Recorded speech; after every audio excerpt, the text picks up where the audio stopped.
From the New York Times, I'm Sabrina Tavernisi, and this is The Daily.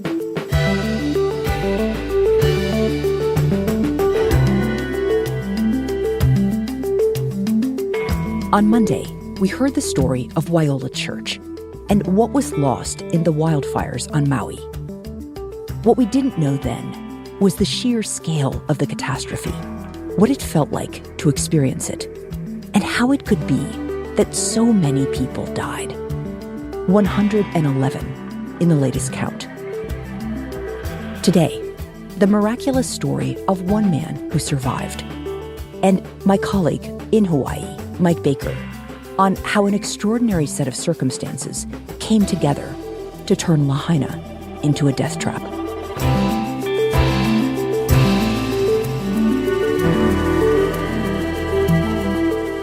It's Friday, August 18th.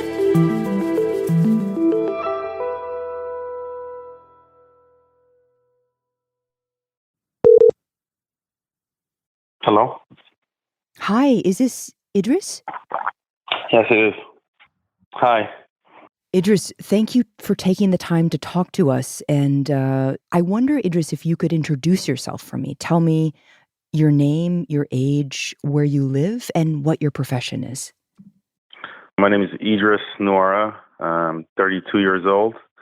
I lived on Prison Street in Maui, Lahaina, and I was the manager at a Hilton property of the beach and pool, worked in sales. Got it. And I wonder if you could start by telling us just kind of from the beginning how your day started. So actually it was my first true day off in a long time. And I woke up in the middle of the night, which was Monday night, Tuesday morning, around 3 or 4 a.m. when we lost power.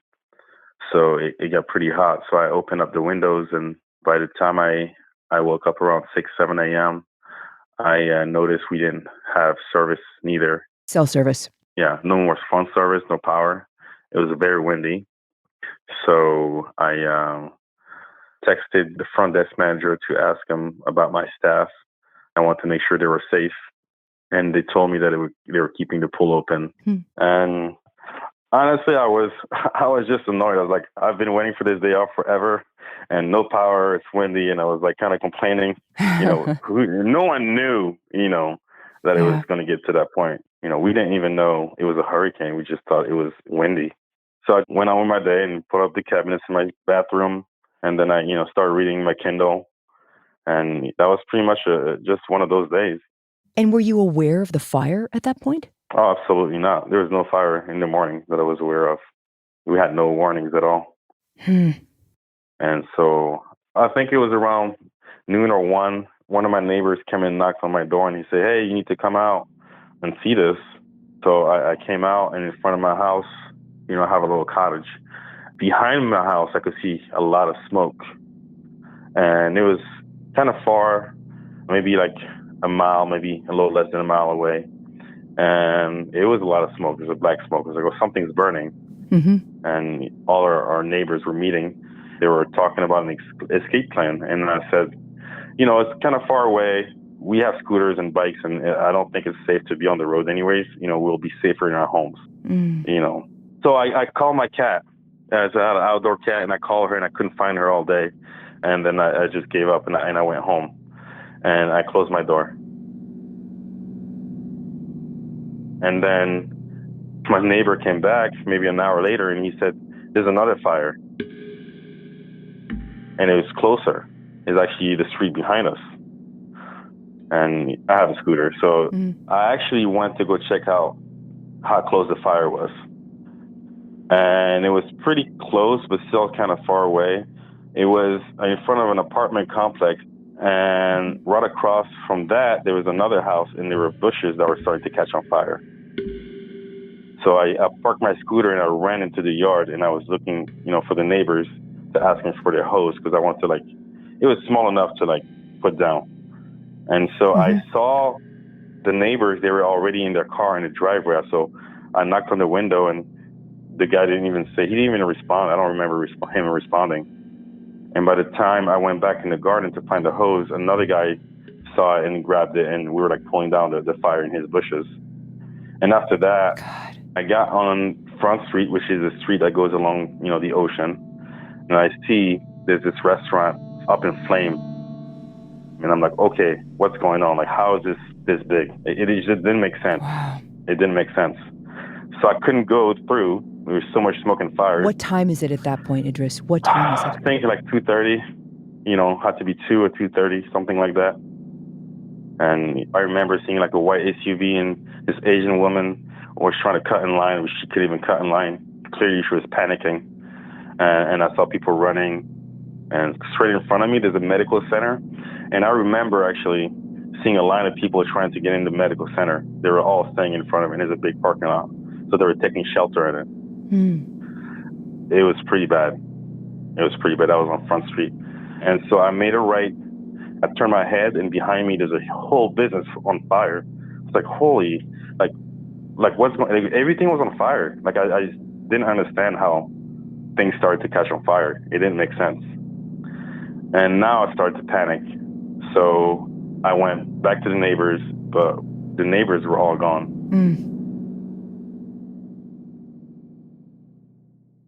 Ydriss, what did you think at that moment when you came back to your house and the neighbors were all gone? I felt kind of lost. And the wind, there was wind and there was trees falling down. And I screamed for my cat, and I saw her run under the house, and she didn't want to come out, so I was panicking. Reality started to set in. And so I said, okay, maybe, the safest place to be right now is here, because I wouldn't even know where to go. And so I'm closing the door, and about 5 minutes, everything turned black outside. And so I opened the curtain, and I saw that medical center across the street was up in flame to the sky. Oh my God. And I couldn't understand. I said, how? Like, I just saw people, like there was nothing like 5-10 minutes ago. And it really looked like someone put gasoline all over the building, and it just like took up in flame. It just didn't make sense how like a stone building could burn so fast. And so I opened the door, still calling my cat, and I felt something burning on my shoulder, and it was debris, like amber. And I look up in the sky, and it's literally fire coming down the sky. It was raining fire. And now I said, I have to get out of here. What time was that, Ydriss? About 3 o'clock, I'd say. I noticed that the neighbors had turned all the hose and water and got everything wet. So I took one of the hose and got my door wet, and trying to. We still thought that we could prevent anything from happening. Yeah. And so, I got everything I could, all the necessities, clothes and wallet and, pictures or whatever, and put everything in 2 big bags. And I ran out of the house. And as I ran out of the house, there was smoke everywhere. And I saw one of my neighbors coughing. He was right in front of the house, in front of the street. And he was just coughing. And I said, what are you doing here? He's like, oh, I went to the store. And I said, okay, let's get on my scooter. So he came behind me on my scooter, and the fire came from uphill. It was coming down. So to me, the safest place if there's fire is water.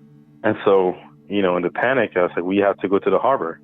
And then I couldn't even get on Prison Street because there was a power line that was down. It was moving so fast with the wind, and it was so much smoke. So I went in the parking lot across where the medical center was burning, and it was full of smoke.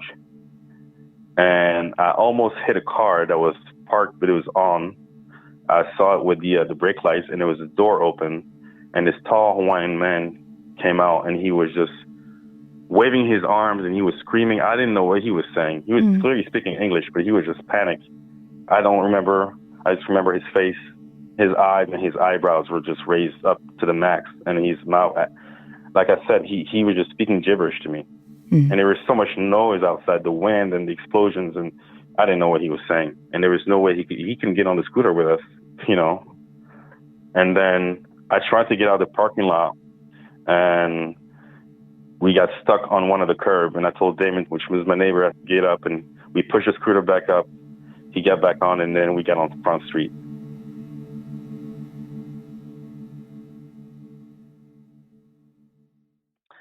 And on Front Street, I was just chaos. I could hear, screams, and then I couldn't see people, but I could hear them scream, scary screams. Screams of pain I've never heard before. They were clearly people burning alive. Like, it was a deep pain, and people throwing up, and it was just, it was horrifying. It was horrifying to hear that. I'm so glad I couldn't see. It was black because there was so much smoke, but we could clearly hear them all around us. All around us. It felt like we were in hell. The wind itself, the wind was the scariest thing. The wind was so hot, it was burning our skin. It was so strong because everything was on fire. It felt like someone was pressing a blow dryer on your skin. And I told Damon, listen, I can't see anything. You got to tell me when to turn to the harbor because I can't see nothing. And so we finally got to the harbor, and I left my scooter there. And at the edge of the water on the harbor, there's a little house, it's called the Harbor Master's Hut. Mm-hmm. And it's where people come and buy their tickets for the ferry. It's a little brick house, very small. And we go in front of it. So we had our back against the wall, and we were facing the ocean. And we're just waiting. We just didn't know what to do. Did you say anything to him? No, we were not talking. We didn't know. I mean, in my mind, I'm like, okay, we're going to wait here. At least this water, which was crazy, by the way, it was so windy. And at least, we're not going to burn. That's what I was thinking. But a couple minutes waiting there, I saw a shadow just run and jump in the water on the side of the house. And I said, Damon, do you see this? And we look in the water, there's a big pit bull just drowning in front of us. Wow. And that's really when, it felt like the beginning of a movie, like a horror movie, And he must have been very scared to do that because he clearly didn't know how to swim. Yeah. And, the pit bull was so intimidating. He had the big head and yellow eyes. And I wanted to help him, but I didn't know if he was going to bite me or pull him with him in the water. Yeah. So I kept calling him, but he couldn't do it. He tried his best to do it, but he couldn't do it. And his head kept going underwater, and he kept coming up, and it was always less and less. And I'll never forget the look he gave me in his eyes. Like, he just gave up, and his head went underwater. And I told Damon to hold my feet, and I took my shirt off, and I managed to grab him by the collar and pulled him out. And we gave him water, and we tried to calm him down. He was just walking in circles. He was trying to leave, but every time he walked on the edge of the house, the wind was so hot, he would just turn around and come back. So I was trying to calm him down. He would sit next to me, and then he would sit next to Damon. He was in panic mode, And we're talking to him, and then I called the police. And I said, hey, we're on the harbor. We're stuck. You guys have to come get us. And the lady she didn't know what to say. She said, I'm sorry, we can't come get you. Everything was in flames, and they were overwhelmed. I hung up, and I just remember seeing debris falling from the sky, and our bags kept catching on fire. So we kept trying to remove debris on ourselves every time it fell on our skin, trying not to burn. Wow. What time was that approximately? I think it was about maybe 4:00 at this point. Miraculously, I saw on my phone I had 1 bar of service. So I tried to call my best friend, Yassine, and I told my best friend, hey, I love you. Tell everybody I love them. It's going to be okay. Here's my mom's number. Don't call her now. Wait, let her sleep. And then tell her tomorrow we don't have service and I'm fine. I don't want her to wake up and see the news and, panic. So he was confused. Like, what's going on? What do you mean? Were you preparing because you thought you might not make it? Oh yeah, we didn't think we were gonna make it. I looked up in the sky and I said, God, please not today, not like this. And I said, God, I'm sorry for everything, and I want to be better, and I didn't think I was gonna make it. And after I hung up with him, I called the police again, and she gave me the same answer. She said, I'm so sorry, and I could feel the frustration in her voice. She was just helpless. She didn't know, and I felt so bad for her because she probably had so many calls like this. And so I hung up again, and I was just frustrated. So at this point, I thought maybe I could get in the Harbor Master's Hut, the little house. Damon had a knife with him, and he cut the screen off, and I started punching the window with all my strength. until I fractured my hand. The window was so thick it wouldn't even do anything. And so I called the police a third time. And I said, if you guys don't come right now, we're going to die. And she said, you guys have to jump in the water. And I said, no way. You want us to jump in a hurricane at night, like with all this smoke? Like, there's no way we can jump. The water was crazy. And she said, you have no choice. You have to jump in the water. And I hung up and I looked at Damon. I was like, we have to jump. And Damon said, there's no way I'm jumping. I'm not jumping. And I told him, listen, either we burn or we drown. And, I waited a couple more minutes. I tried to convince him. And I said, I'm jumping.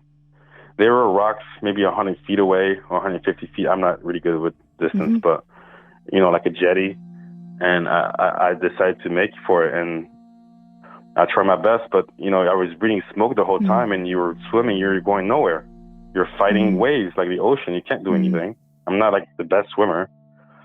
And I finally made it. And I looked back and I screamed at Damon, and he was just terrified. He was not, he was next to the dog. And I told him jump, and I kept screaming, and he just didn't want to. And so on the other side of the jetty, I saw 3 surfers sitting down with a surfboard on their back. And I said, I have to ask them for the surfboard to go ahead and get my friend. And they said, there's no way. The wind is burning our skin. So they were using the surfboard as a shield. Even though we were in the middle of the water, the wind was still that hot. So I went back to the beginning of the rocks where I started, and I could see him hanging on to the harbor with half his body in the water. And I kept screaming, you need to let go, you need to let go. And he screamed, my shoes are too heavy. And so at this time, I just made the decision to jump and go get him. So I got back in the water, and I got back next to him. I tried to go and take his shoes off, but I can't even find his feet. The ocean was just pushing me against the wall. And I told him, you have to follow me. So I turned back around to the jetty, and I was trying to stay underwater as much as I could because the wind was so hot. But every time I came up, like I was just breathing smoke. I was just breathing smoke for like the whole time. So I got back on the jetty for the second time, and he jumped in the water. He was trying to make his way to us. I see. And the way he was swimming, I said, there's no way he's going to make it. He was just struggling, just swallowing water and coughing. And somehow he managed to get very close to the rock, and I pulled him up. It was a miracle that he made it. He's overweight and he's, older. It was a miracle.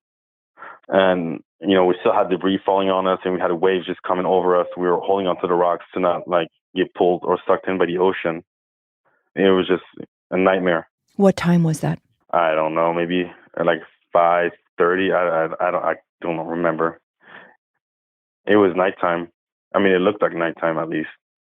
And then I heard the dog screaming. So I was like, I have to go back.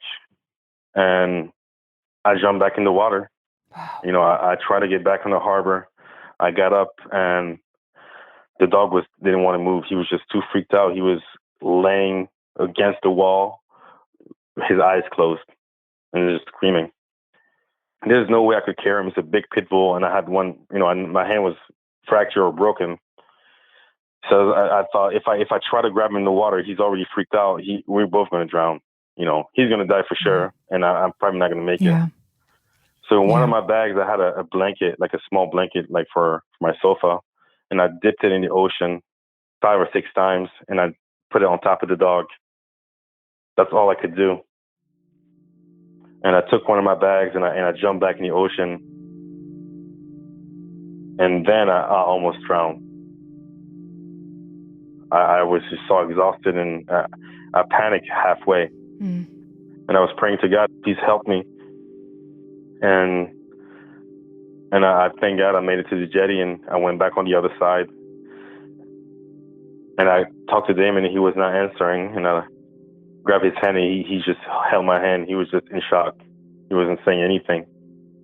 And so I was holding Damon's hand for about a couple hours, and it felt like the wind calmed down.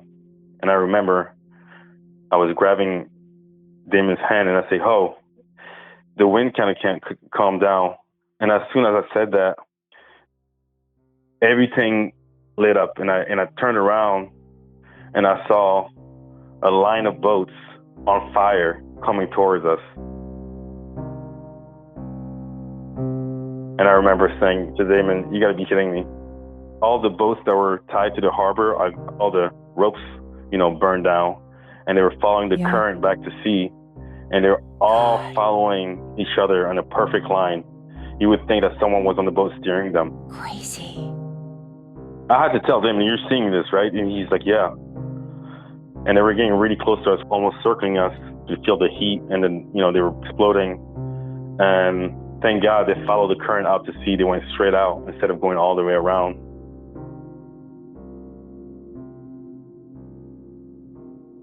And then maybe an hour after that, I saw light at, far away. And I told Damon, I said, "Hey, I think there's a boat over there." And we were like screaming. I was screaming at the top of my lungs.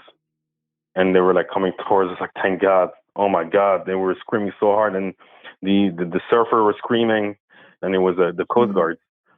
And they were like, "We can't get close. You guys have to jump in the water," because it was so rough. They were crashing the rocks. And then out of nowhere, there's a couple that were standing in front of the harbor master's hut. And they had no clothes. They only had shorts or swimming suit. And that guy who had shorts, he was just red, like he was just burnt from the wind. He was just, I could see even from there, he was all red. And I kept screaming, jump in the water. But, I don't think he was just processing anything. So the Coast Guards came and got him. And then they came to us last. And I jumped first. And they got me in. I just lay down on my back. And I could just see amber just falling on us. Like the sky had no stars. The amber was the stars. Red stars in the sky. That's what it looked like. Just a black sky with red stars just falling down. And I was floating on the ocean, but I felt like I was floating in space. It's hard to describe because everything happened so fast. But I was thanking God. I was like, thank you. I don't deserve this. It was just unbelievable that we made it. And Damon, man, he managed to make it. He managed to get in the water. I don't know how. I don't even see him. But I remember they pulled him in. And I was like, thank God. We made it. And I said, "Oh, how do you guys find us?" And they said, "We got a call that someone might be on the harbor." So I think that lady, she relayed the call and finally got to us. And I said, thank God we made it. And he said, "Oh, no, not yet. We still have to go through the storm." And I said, "Where are we going?" And he said, "We don't know. Everything's on fire." And I looked behind me, and it was just it looked like war. It was just flames up to the sky, the whole town, and the darkness.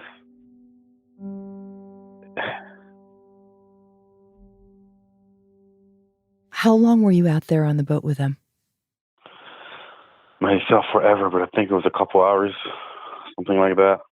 And remember, I was saying that the couple that came from the harbor, they had no shirts. Yeah. The guy was like burnt everywhere, and he had like blood oozing from his leg. It was pretty bad. And then the girl, it wasn't as bad. She came and she gave me a pair of underwear to like cover the smoke because there's still smoke out sea. And I was like, I don't want to put underwear on my nose. And then I recognized it, and it was my underwear. Oh my God. And I looked at her, and she was wearing my shirt and my pair of shorts. And I said, "Where'd you get this?" And she said, "Oh, I got it from the harbor." So then I took the underwear and I covered myself. And I was like, okay, this is mine. Did you tell her? What did she say? Yeah, this is my shirt. I bought this in Vegas like in 2016, and No. she had to cover herself. I get it. She was like in her bathing suit and it was burning, so she was wearing my clothes. This was all from your backpack? This is around from my backpack. Yeah, the other one that I left there. Oh my gosh. And so we got to Ma'alia Harbor, and there's a bunch of, Coast Guard waiting for us. And then, they grabbed us and made sure we got to land, and then they directed us through to a bus, a city bus, So where did the bus take you? to Maui High School. So they made a shelter there. And I mean, it was just a lot of people, the big TV and the news playing, everybody standing and looking. And then when we arrived, of course, we were like covered in suit and all black. So everyone was looking at us. And I was barefoot, so people kept staring at my feet. Everybody knew, we're the ones who survived. Everybody that was in the shelter, or the lucky ones. So everybody was kind of quiet. It was a quiet night. And so we signed in with the Red Cross, and I got examined by the nurse, and she listened to one of my lungs, and she said that my lung, I need to get checked out, and my hand as well. She's like, wow, it's probably broken. And I got a blanket, and I went and I found the corner of the gym, like all the way in the back. There was no one. And then I just went by myself, and I just put my headphones on, but I didn't have anything, just to kind of stop the noise, the echoes. I needed to be alone.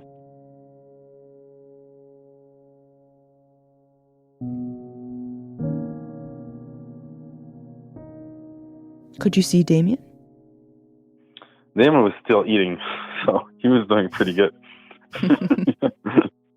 Was he talking to people? Yeah. He was talking to everyone. Yeah. Damon is he's a chatter.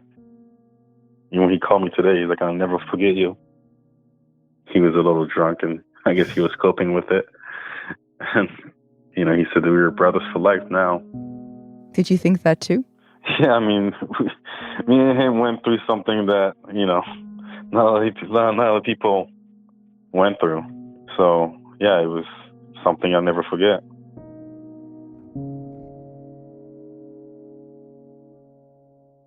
How long were you in the shelter?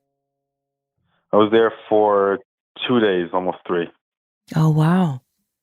Yeah. And where are you now, Ydriss? We are at a hotel. We're just waiting. We don't know what's going on. So no one knows what they're going to do. I mean, I'm telling you, I don't even have shoes. I don't want to complain because I'm alive and I feel like I shouldn't be, But I don't know what to feel right now. I feel lost.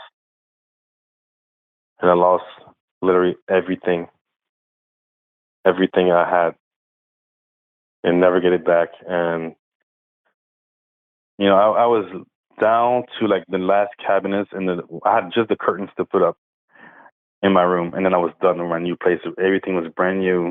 I worked so hard, to have what I have. And then to find out, I was 1 week away from being insured, and I lost everything. I needed one more curtain for my bedroom, and that's it. I was home. Yeah. I worked so hard. And I feel guilty because I'm complaining about my possession when people lost, their loved ones. Yeah.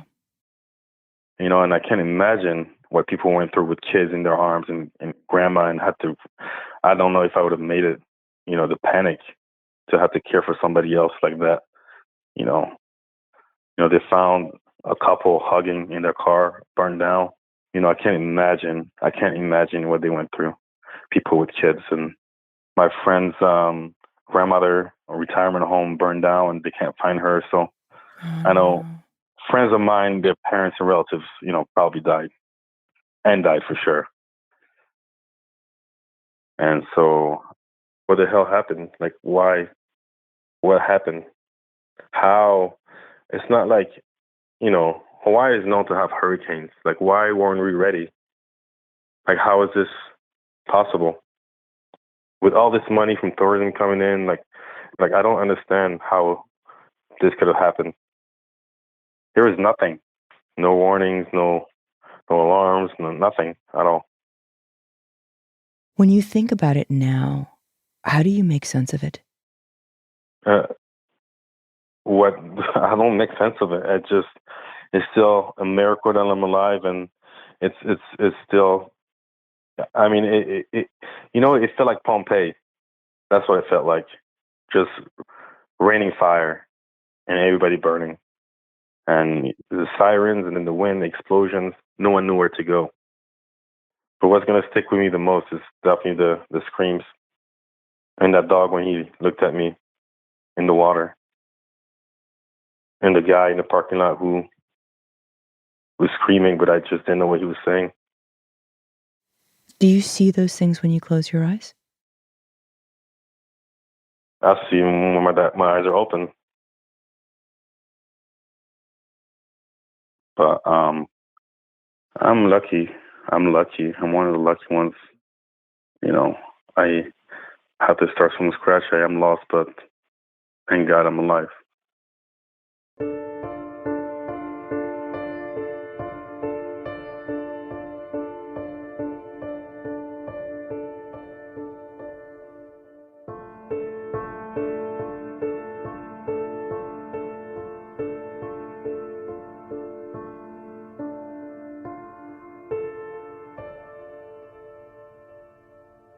We'll be right back.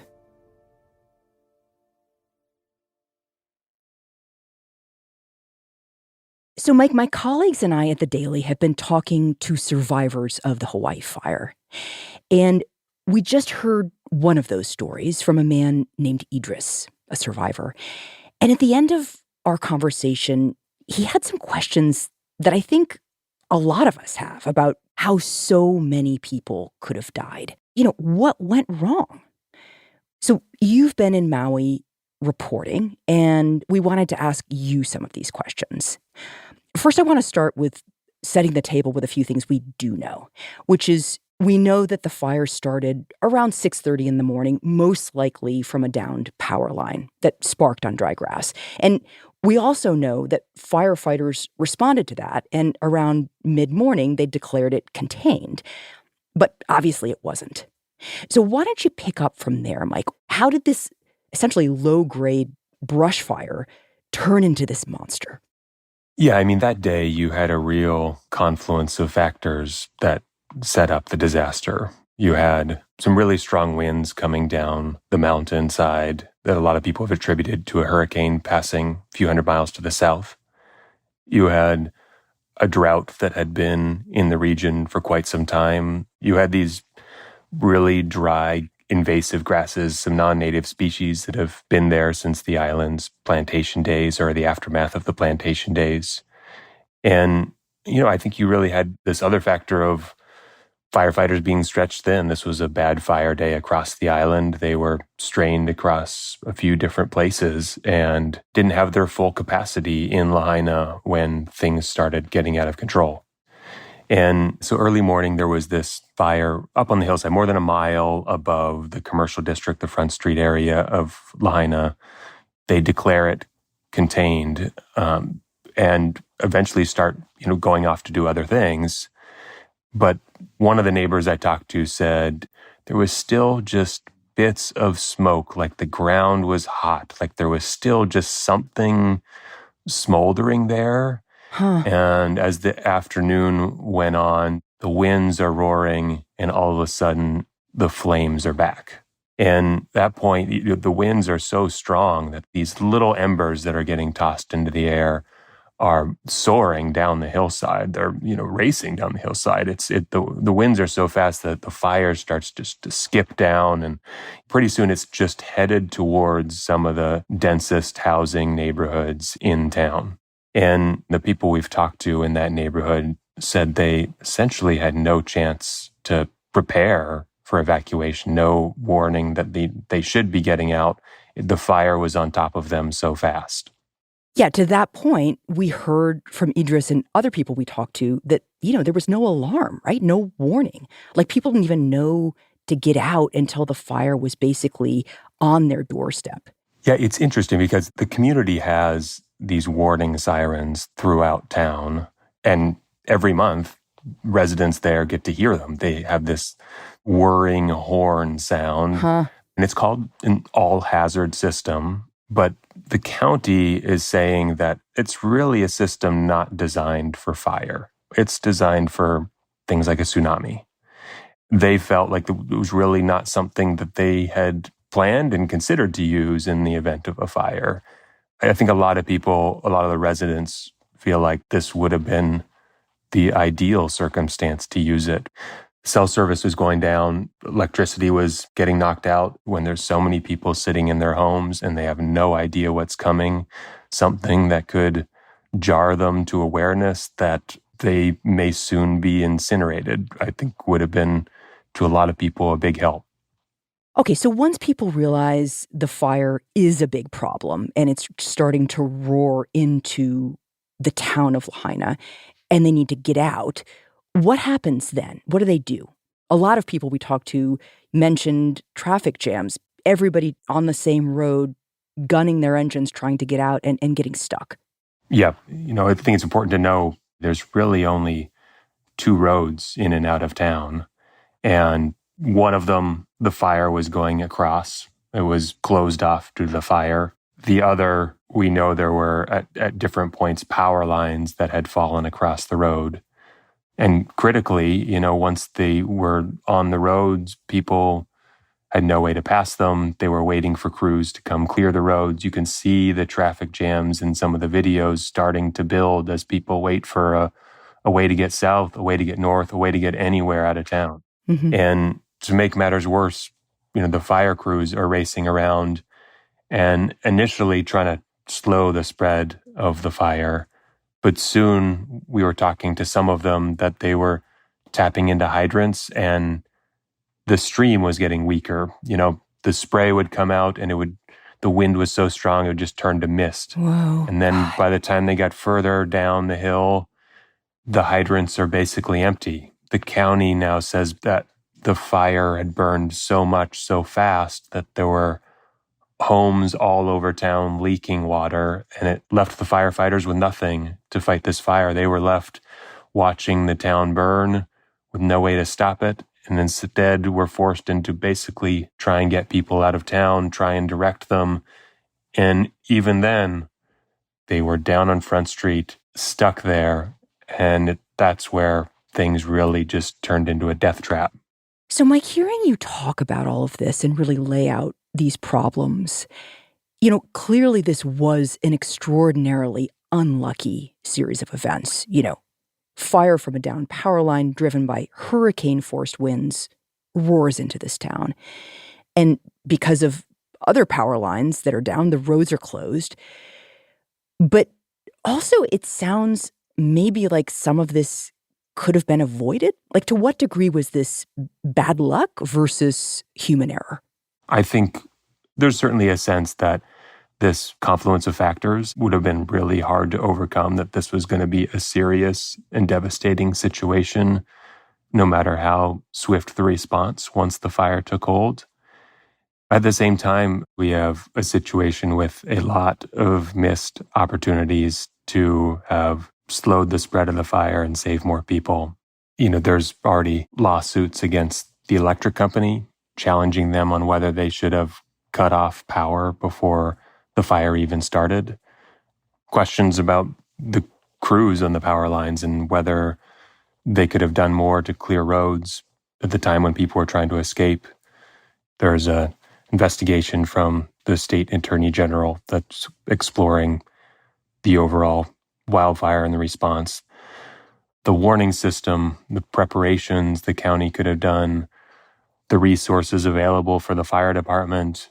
There's going to be a lot of questions for, I think, several years. But I think in the bigger picture, there's going to be a lot of questions about the future of West Maui in a place where so many people want to live. There's so many residents that want to be here, tourists that want to come. It's a special place with a deep history, former capital of the Hawaiian Kingdom. And these days, there's a strain on the resources. There's growing drought, there's growing winds, and there's a sense that the wildfire risk here is going to continue expanding as well. And it really raises some questions about the future of Lahaina at a time when right now this community kind of has to start from scratch. And prevent something with this much collective anguish from ever happening again. Absolutely. Mike, thank you. Sabrina, thank you.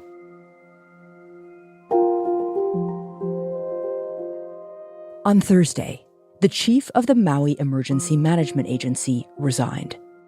The resignation of Herman Andaya, who cited health reasons for his departure, came one day after he defended not using outdoor sirens to warn about the fire.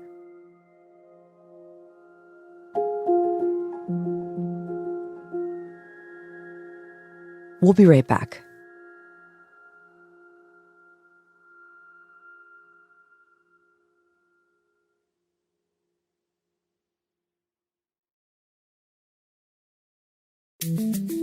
Here's what else you should know today. On Thursday, the sheriff's office in Fulton County, Georgia, said that it was investigating threats made online against grand jurors who voted to indict former President Donald Trump for conspiring to overturn the results of the state's 2020 election. Georgia requires that the jurors be named in the indictment, and soon after it was released, on Monday, the jurors' identities began appearing on social media. Some jurors had their pictures, social media profiles, and possible addresses and phone numbers shared, in some cases with the suggestion that they should be harassed.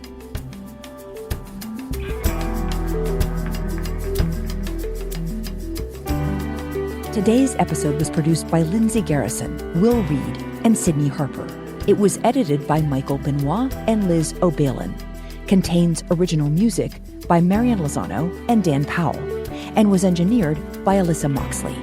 Special thanks to Nicholas Bogle-Burrows, Sean Hubler, Serge Kowaleski, and Alain de la Carrière. Our theme music is by Jim Brunberg and Ben Landsverk of Wonderly.